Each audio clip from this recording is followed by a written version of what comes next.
নমস্কার বন্ধুরা, দীনবন্ধু সন্ন্যাসী চ্যানেলে সবাইকে স্বাগতম।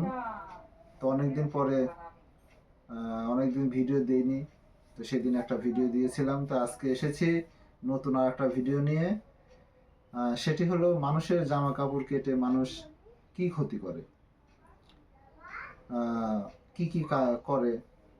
তো জামা কাপড় কেটে ভালো কাজ হয় না, সব খারাপ কাজই হয়।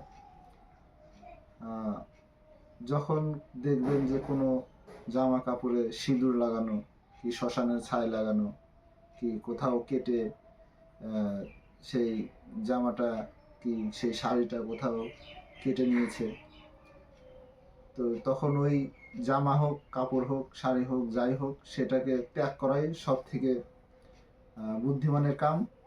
সেই জামা কাপড়ে মায়া করে লাভ নেই।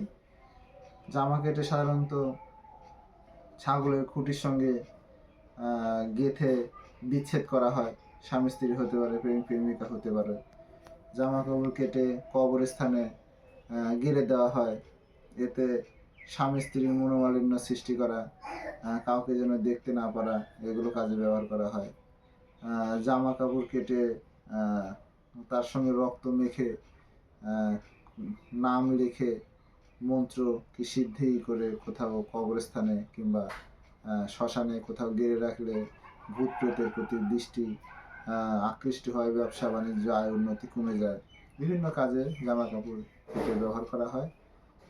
তো আশা করব জামা কাপড় কাটা থাকলে সবার আগে কি করবা, সবার আগে একটি কাজ, সেটা হলো সেই জামা কাপড় ফেলে দেওয়া, জলে কি পুকুরে নদীতে ফেলে দেওয়া।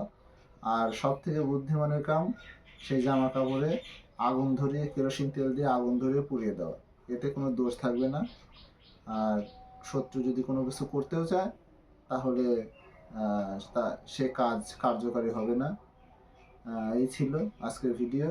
তো আর আমার চ্যানেলে নতুন হলে অবশ্যই লাইক, শেয়ার এবং সাবস্ক্রাইব করবে। আর কোনো অসুবিধা হলে এই চ্যানেলে কমেন্ট বক্সে অবশ্যই লিখবা, বোঝার কোনো অসুবিধা হলে। আর এই চ্যানেলের পাশে থেকো। নমস্কার।